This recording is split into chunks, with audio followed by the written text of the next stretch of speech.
Bonjour les amis, bienvenue dans ce deuxième épisode sur les 4 titres de Jésus-Christ. Je directement de Jésus-Christ, hein, de l'enfant Oui. que nous a été donné à Noël. C'est pour ça que c'est encore festif ici chez nous, même si c'est déjà dépassé. Et on va voir aujourd'hui le deuxième titre. Le deuxième titre de Jésus-Christ. On a fait Merveilleux Conseiller. Mhm. Et maintenant, c'est lequel? El Gibor, Dieu fort. Ah, Dieu fort. Mhm. Il a de la... Il a de la force. Montre les tiens aussi. Mhm. Montre la bogosté là. Le Dieu fort, mais on n'arrive pas à la Être- cheville. Hein. Ah, bien sûr que non. Il a créé les étoiles. Il a créé On tout. est bien faible. Là, bon. Et voilà, donc le titre El Gibor, comme la fois dernière, la gématrie, Ah oui. c'est-à-dire additionner chacune des lettres, on arrive à 242. Comme Je- chaque lettre, c'est un chiffre. hein. Je trouve beau la symétrie 2, 4, 2. Ah, c'est vrai. Moi, j'aime bien parce qu'il a la Lef et le Lamed. J'aime bien Oui. ces deux-là. Ce sont des Aussi, deux que je me souviens le Aleph, plus. Lamed, Aleph, la représentation de Dieu, Ouais. parce que elle, ça commence avec la lettre Aleph, c'est Dieu. Ah, c'est elle. Ok. Elle, Dieu, et puis Lamed, parce que c'est C'est la sagesse. c'est l'enseignement. C'est l'enseignement. Puis c'est la seule lettre qui va vraiment, qui est plus haut que le ciel, Mm. parce qu'on dit que le ciel, c'est cette ligne-là. Là, il est carrément au 3e ciel, hein, si on peut dire comme ça, et il descend jusqu'à nous. Peut-être que je dépasse déjà. Donc, elle, c'est Dieu. Dieu. Littéralement, c'est pour ça que c'est elle. Et le reste, ça doit être le fort que tu parles. Gibor, c'est le fort, ouais. Ok. Ouais. Dieu fort, ouais. Peut-être que j'ai déjà avancé trop ce que tu parlais, désolé. Non, c'est bien, c'est bien. Et puis donc, quand on fait le résiduel, 2 2 plus 2, 4. 4 plus 4, 8. Ça fait 8. Comme le dernier.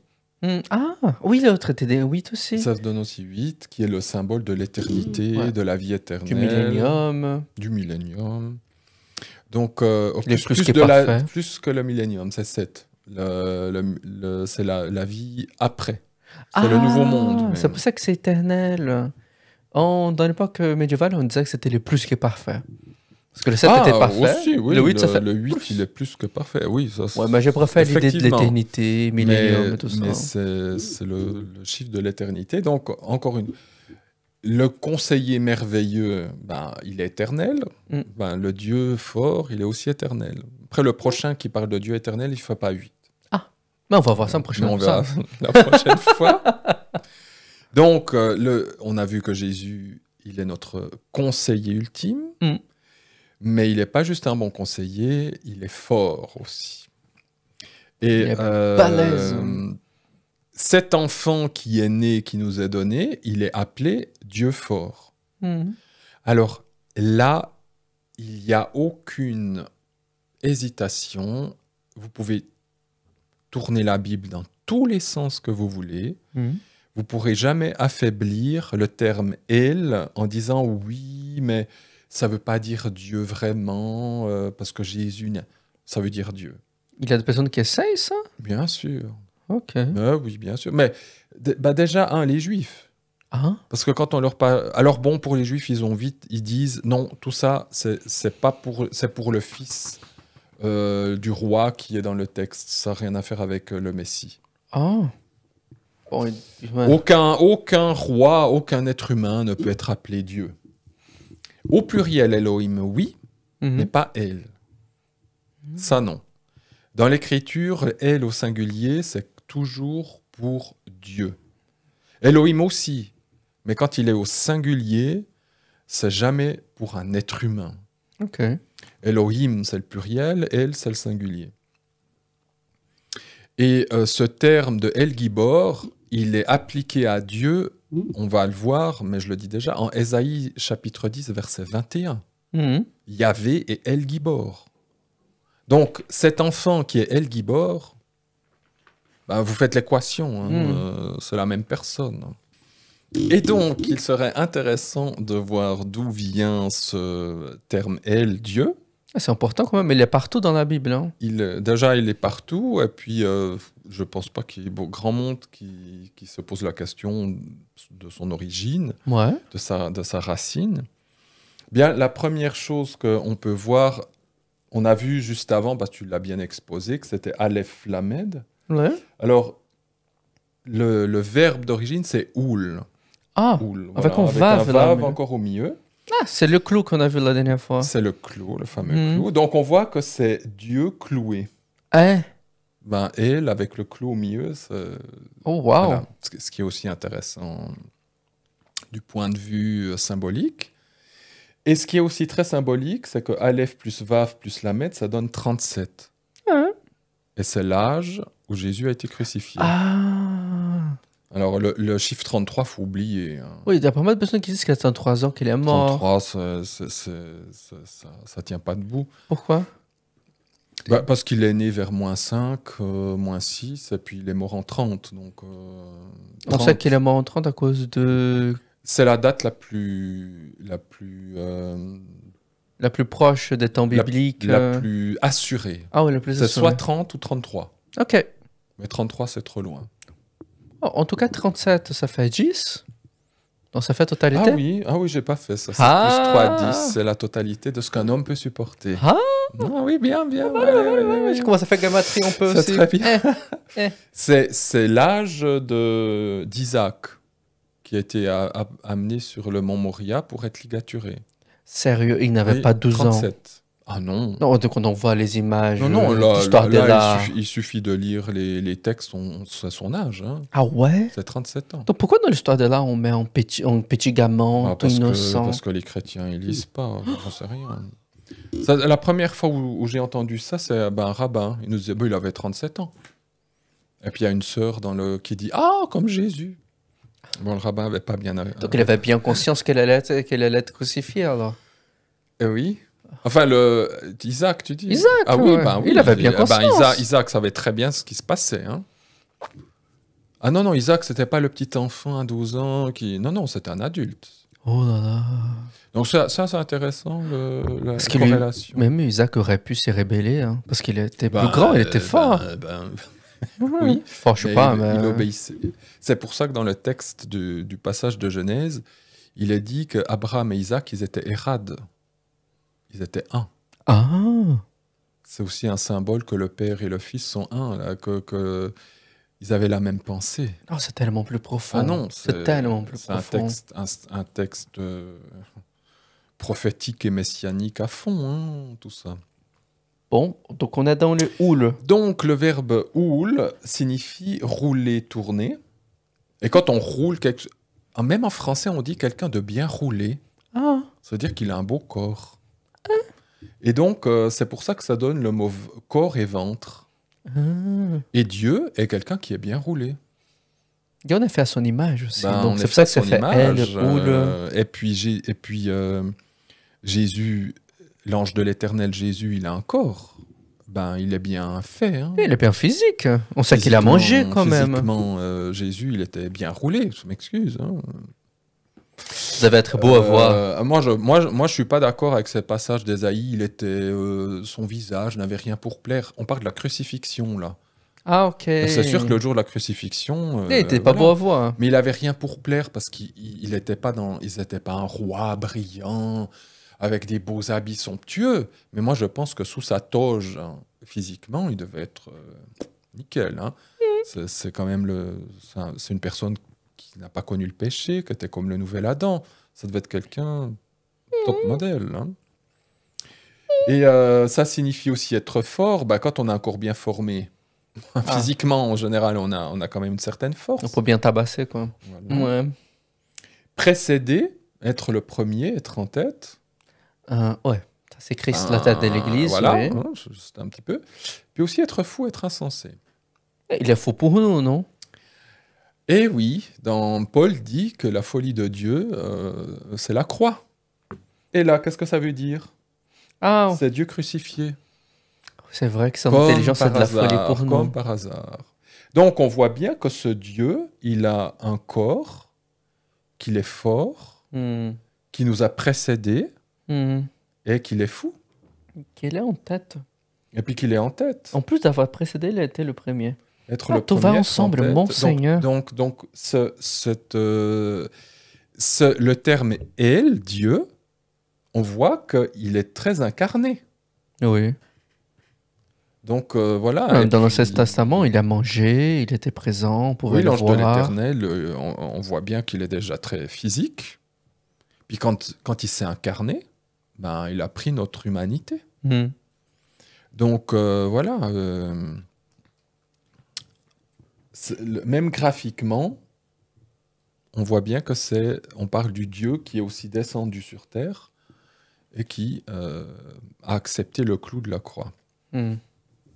Alors justement, ben, je ne vais pas trop m'étendre, mais ça nous donne aussi tous ces termes dérivés, Oh. hein, la même racine. Hein. Ah, quand tu fais des joues... Ah non, racine. Oui, Des racines. de cette racine, ça donne ces mots-là, Ok. hein, qui veulent dire aussi bon fou. Alors ça, c'est pas dans le sens Dieu, hein, ça c'est vraiment le fou, l'homme fou, parce que celui qui se croit fort est un insensé. On pourrait même dire que celui qui s'y croit à Dieu, il est insensé. Oui, bah c'est ça. Nabucodonosor n'a pas eu ça. Parce qu'en général, quand on est jeune, on croit qu'il n'y a rien qui va nous arrêter, Ou etc. Nabucodonosor n'a pas eu ça. Hmm. Nabucodonosor. Ah oui, oui, oui, oui. Il s'est cru qu'il a fait tout ça et Dieu l'a fait manger de C'est ça, l'herbe. c'est ça. Ben, on devient fou. Ben Hmm. oui, oui, oui, Dieu peut même nous rendre un peu gaga si on va trop loin. Mais ça donne aussi, vous voyez, vous savez que les mêmes lettres, hein, mais un peu différents. Hein. Là, c'est Elon, ça veut dire les puissants, ou bien le chêne. Le mot chêne dans la Bible, ben, c'est un remèze pour parler de la puissance. Mhm. Un arbre, on parle de Noël. On a parlé de l'arbre à Noël, encore des arbres. Quoi de Noël, hein? Épisode de Noël. Encore des arbres.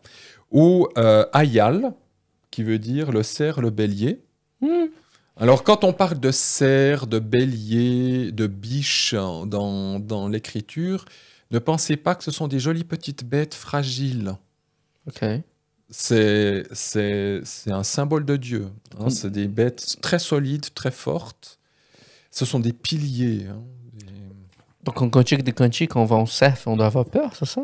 Je ne sais pas s'il y a dans le Cantique des Ah Cantiques. non, il y a mais des biches. Il y a des biches, ouais. Par contre, dans un des psaumes, je crois que c'est le psaume de la crucifixion, 22, Jésus dit, il crie à Dieu, il dit littéralement ma biche. Hmm. Ben, c'est pour dire, ben, c'est toi mon Dieu. Oh wow. Donc c'est pas... Mais tout ça avec les racines du mot Dieu. Du mot oul, oui, Mot oul. qui veut dire le mot Dieu. Ok. Donc on voit, le mot Dieu, c'est clair qu'il a toutes ces...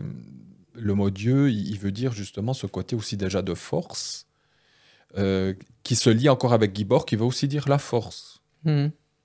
Mais elle, si on lit elle, on prononce la même chose. Hein. Dieu au singulier, c'est elle. Hmm.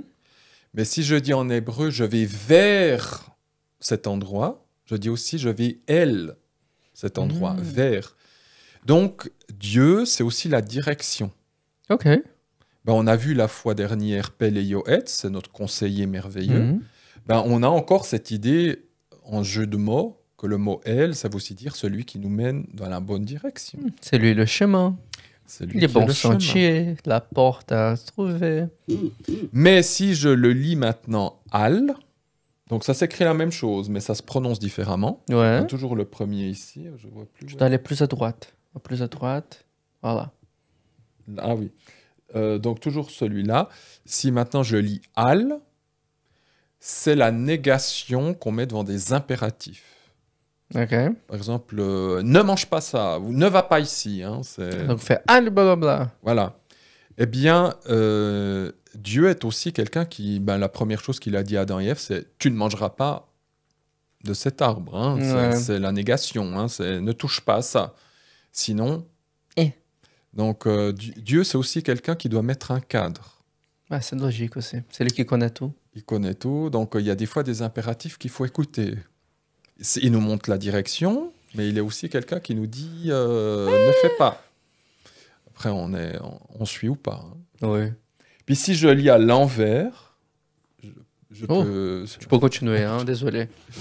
Je lis à l'envers, je lis lo. Lo, ça veut dire non, ne pas.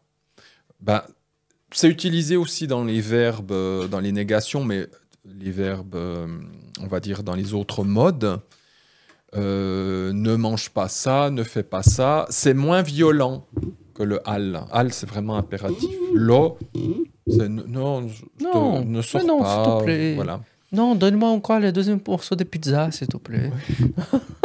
Alors, c'est aussi une négation qui veut dire rien. Mais ce qui est intéressant, c'est que si je lis Dieu à l'envers, ça veut dire qu'il n'y a rien. Donc, il faut lire à l'endroit le mot El, parce que si je mets Dieu à l'envers, ben, il n'y a rien en dehors de lui. Il n'existe pas. Oh wow, c'est bien cherché quand même. Oui, c'est un peu... Voilà. Il y a, C'est bien cherché. on doit... Si tu cherches une chose à l'opposé du Seigneur, tu ne trouves On rien. ne trouve rien. Non. Il faut lire Dieu à l'endroit. C'est lui la bonne direction, c'est lui qui a les bonnes négations, c'est lui qui est le Dieu. Nanana. Mais si tu veux le lire à l'envers, ben zéro. Ça veut dire zéro, rien, néant. Donc voilà. C'est ça le... Non, c'est pas ça la fumée des fumées dans Ah non, Ecclésiastique. non, c'est une autre non, chose. ça, c'est un autre terme. C'est un autre Vanité terme. des vanités. Vanité de vanité, apparemment, c'est zéro. C'est lié, c'est rien. C'est autre chose. C'est autre chose, désolé. Il y a aussi un lamette dedans, mais... Bon, on Voilà. va pas entrer dans ça, désolé.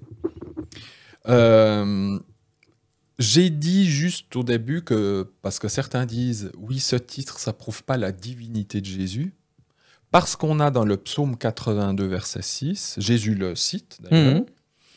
il dit, vous êtes des dieux, vous êtes tous des fils du Très-Haut, Mhm. pour des hommes, hein. Mhm. Mais après, il dit, cependant, vous mourrez comme des hommes.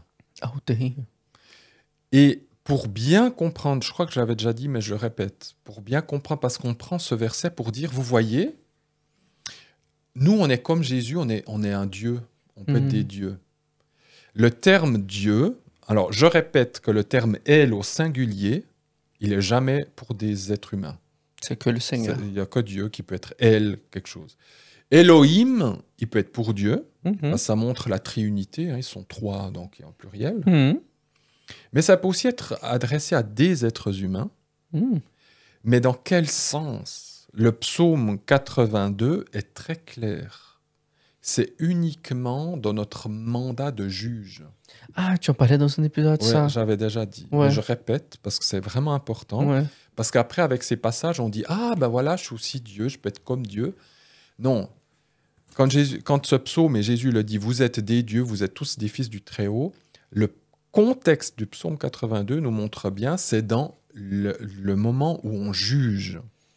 On prend à peu près le rôle du Seigneur à ce moment-là. On prend le rôle de Dieu quand on doit faire un jugement. Et là, c'est les chefs du temple.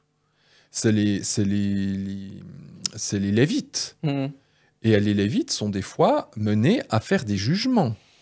Et ça doit être le jugement de Dieu. Donc c'est pour ça qu'ils sont comme Dieu à ce moment-là, parce qu'ils jugent. Mais ils ne sont pas Dieu dans Non. la nature. C'est comme s'il prêtait le... Le pouvoir. Le Dieu pouvoir. il délègue son pouvoir à des hommes. Mhm. Les anges sont aussi appelés Elohim hein, dans l'Ancien Testament. Mhm. Mais ce pas des dieux, c'est des créatures. Et on voit l'ange de l'Éternel parce que c'est Elohim DAV, c'est quoi? Mais l'ange de l'Éternel, parce que ange, ça veut dire messager. Ok. C'est le messager de l'Éternel, mais c'est le vrai messager. C'est l'Éternel lui-même qui est le messager. C'est On a pas. fait un épisode sur ça en plus. Sur ça. On avait. On a je sais plus sûrement. si c'était sur la Trinité. Oui, Je sais que j'en avais bien parlé sur la Trinité, mais qu'on n'a pas sur notre Non. site. Voilà. Alors, il y a que là, El Gibor, il peut que être adressé à quelqu'un qui est comme Dieu. Ok. C'est sa nature. Vous avez Deutéronome 10-17, Yahvé votre Dieu est le Dieu des dieux, le Seigneur des seigneurs, le Dieu grand, fort et redoutable. Donc, de nouveau, Yahvé, il est le Dieu fort et redoutable. Ésaïe 10-21, je l'avais déjà cité. Mhm. Le reste de Jacob, reviendra vers le Dieu fort. Ah. Donc, El Gibor, voilà. Jérémie 32-18, tu es le Dieu grand et puissant ou le Dieu fort qui a pour nom Yahvé, le maître de l'univers. Donc, c'est ultra explicite. Ah ouais. Aucun homme, aucun être humain ne pourrait avoir le titre de El Gibor. C'est impossible. Impossible. Et on va juste aussi quand même voir ce terme de gavard qui donne gibor. Qui montre les muscles de l'homme. Oui, alors voilà, être puissant, être fort. Déjà dans le el, on a vu qu'il y a quelque chose du style, mais là, la racine gavard, alors elle est vraiment concentrée là-dessus. Être puissant, être fort, croître, parce que quand on croît, on devient plus fort, hein. Triompher. Ouais. Quand on est fort, on opprime et on maltraite.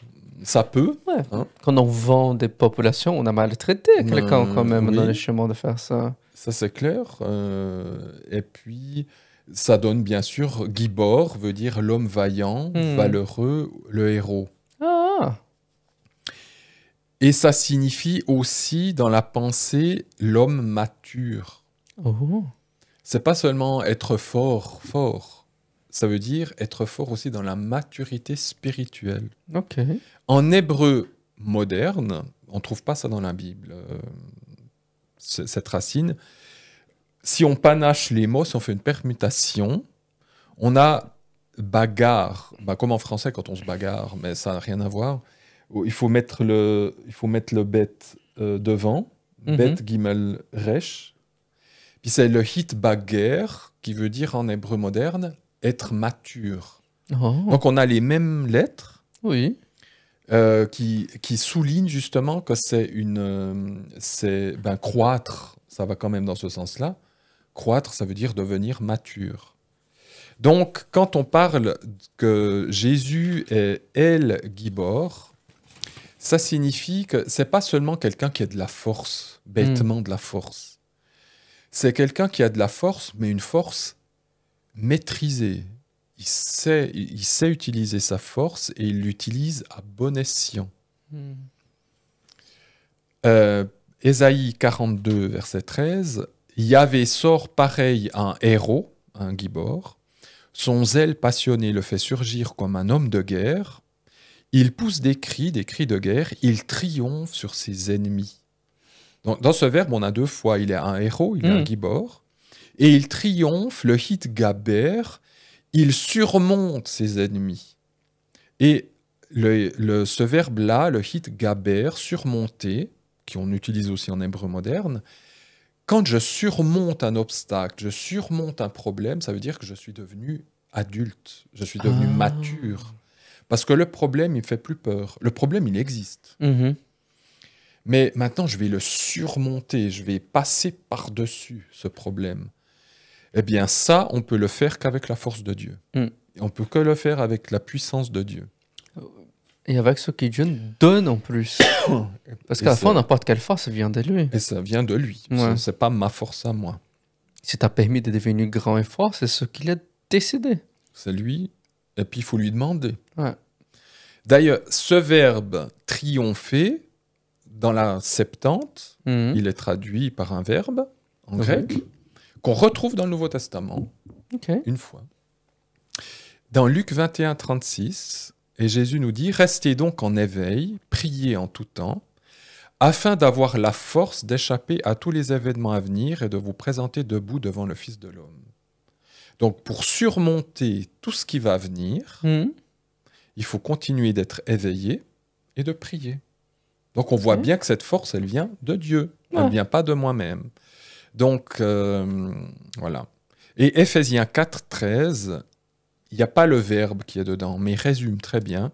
Il dit « Jusqu'à ce que nous parvenions tous à l'unité de la foi et de la connaissance du Fils de Dieu, à l'homme mature, qu'on pourrait aussi appeler le mâle ou l'homme accompli, à la mesure de la stature parfaite du Messie. » Éphésiens 4, 13, il montre bien que l'enfant de Dieu, le chrétien, il est appelé à croître dans le Messie, à grandir, à devenir un homme fort, mature. Alors, mesdames, on ne vous met pas de côté. Jusqu'à présent, c'était pas une chose simplement masculine. Parce que ça pourrait être, Gibor, être plus utilisé pour le côté masculin. Mais en hébreu moderne, comment est-ce qu'on appelle une dame dans la rue? Gveret. Et Gveret, c'est vraiment Gvr, plus un petit T à la fin pour faire féminin. Donc, en réalité, quand on appelle une femme dans la rue, on appelle comme une femme puissante. Ici, la puissante. On dit Madame puissante. Ouais, c'est vraiment...